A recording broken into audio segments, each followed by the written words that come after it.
शुवेंदु सरकार ने मुस्लिमों को दिया तगड़ा झटका, पलटा ममता बनर्जी का फैसला।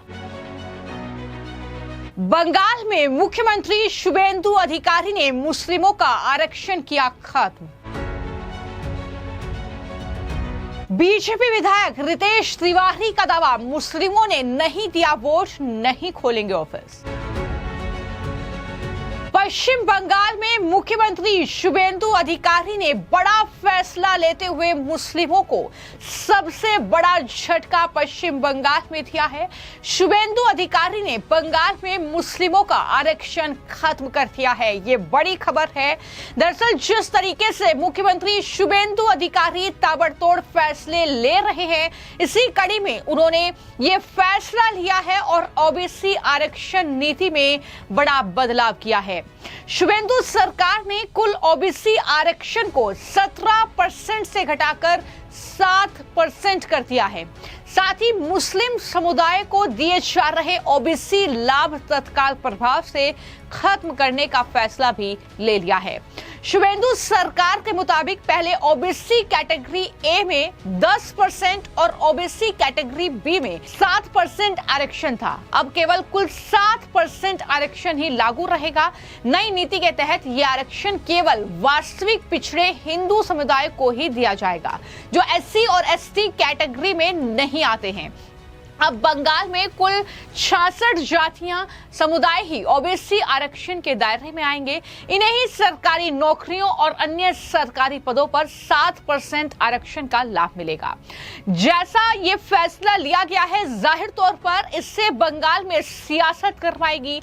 तमाम जो मौलाना है, मौलवी है, वो कहीं ना कहीं भड़केंगे और वो इस पर सवाल उठाएंगे। लेकिन शुवेंदु सरकार ने जो फैसला लिया है, जो मुख्यमंत्री शुवेंदु का ये फैसला है, ये बताता है कि पश्चिम बंगाल में जो चुनाव हुए हैं और जो सरकार बनी है, यानी बीजेपी जो जीती है, उसमें साफ तौर पर मुख्यमंत्री ने जीतते ही ये कहा था शुवेंदु अधिकारी ने कि मुझे मुस्लिमों का वोट नहीं मिला है।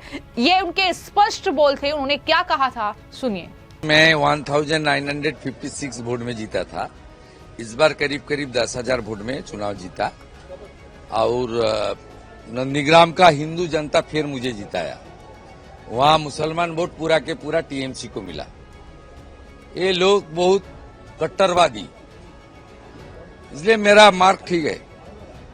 मैं नंदीग्राम का हिंदू के लिए काम करूंगा। देखिए दादा, जिस तरह का एक ये जो लहर देखा गया दादा, आप लोगों ने लगातार महिला सुरक्षा, नौकरी, शिक्षा के लिए बात की है। अब क्या कहना चाहिए, बड़ी जिम्मेदारी, बड़ी रिस्पॉन्सिबिलिटी बीजेपी के लिए। टीएमसी खत्म हो जाएगा विद इन 24 आवर्स। इसको बर्बाद हो जाएगा, खत्म हो जाएगा। ये भ्रष्टाचारी परिवारवादी पार्टी, इसका कोई आइडियोलॉजी नहीं है। आईपैक, कुछ पुलिस और कुछ गुंडा, खास करके एक समुदाय का कुछ गुंडा के ऊपर इसका पार्टी था। ये पार्टी खत्म हो जाएगा, मान के चलिए। ममता बनर्जी कह रही कि ये 100 वोट जो है सीट लूटा गया है, कहीं ना कहीं ये उसका बात, उसका पॉलिटिक्स खत्म, उसका पॉलिटिक्स खत्म हो गया है।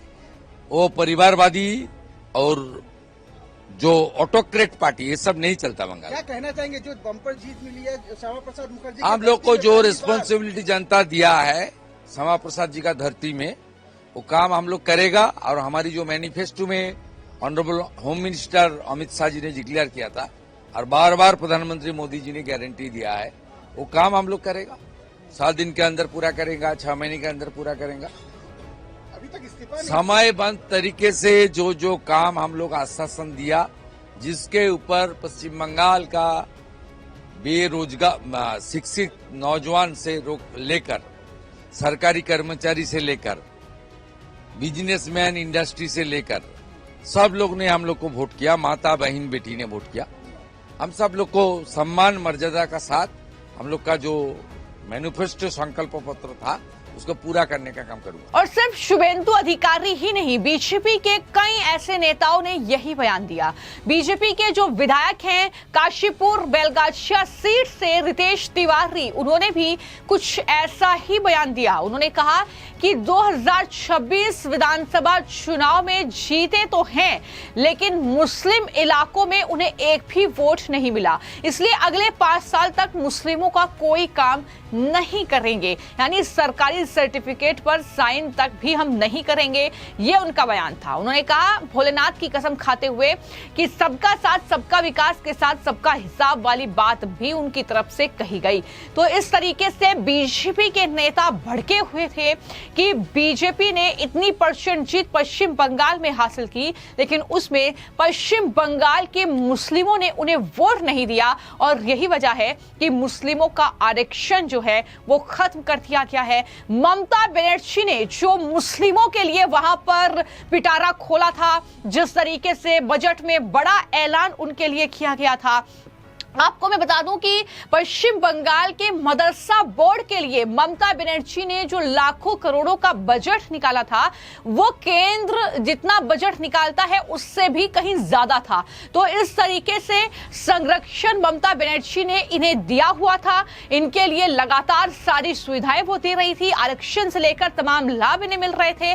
लेकिन अब शुभेंदु सरकार ने सबसे बड़ा प्रहार उनका आरक्षण खत्म करके किया है, और इस तरीके से अब इस खबर को लेकर जाहिर तौर पर राजनीति जो है वो गर्माती हुई नजर आएगी। शुभेंदु सरकार ने दावा किया कि पिछली सरकारों के द्वारा मुस्लिम समुदाय को ओबीसी लिस्ट में शामिल करना कानूनी रूप से कमजोर और वोट बैंक राजनीति से प्रेरित था। सरकार ने कोलकाता हाईकोर्ट की उन टिप्पणियों का भी हवाला दिया जिसमें कई मुस्लिम समूह को ओबीसी लिस्ट में शामिल करने को असंवैधानिक बताया गया था। मुख्यमंत्री शुभेंदु अधिकारी की अध्यक्षता में जो बैठक हुई उसमें हाईकोर्ट के आदेशों के अनुपालन का फैसला लिया गया। कैबिनेट की बैठक में ओबीसी लिस्ट में संशोधन के प्रस्ताव को मंजूर कर दिया गया। ऐसे में जो मौजूदा लिस्ट थी उसमें जाहिर तौर पर फेरबदल होगा, और जो मौजूदा लिस्ट है वो अप्रभावी नहीं होगी। अब नगर मंत्री अग्निमित्रा पोल ने इस पर ज्यादा जानकारी दी और कहा कि ओबीसी लिस्ट पर दोबारा विचार किया जाएगा। नबन्ना में बैठक के बाद एक प्रेस कॉन्फ्रेंस में अग्निमित्रा पोल ने कई फैसलों की घोषणा की। उन्होंने कहा कि पश्चिम बंगाल सरकार के अधीन नौकरियों और पदों में अन्य पिछड़ा वर्ग यानी ओबीसी के लिए आरक्षण पर दोबारा विचार किया जाएगा। राज्य सरकार उप वर्गीकरण को खत्म करके ओबीसी लिस्ट में संशोधन करेगी। उन्होंने कहा कि कोलकाता हाईकोर्ट की खंडपीठ के द्वारा 22 मई 2024 को दिए गए निर्देशों के मुताबिक लिस्ट में संशोधन किया जाएगा।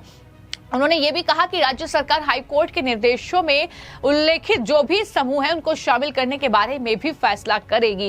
यानी कुल मिलाकर यहाँ पर अगर मुस्लिमों का आरक्षण खत्म किया गया है तो हवाला दिया गया है कि ये हाईकोर्ट का फैसला था, और राज्य सरकार ने कुल 77 समुदाय को ओबीसी के रूप में लिस्टेड करने का फैसला लिया था।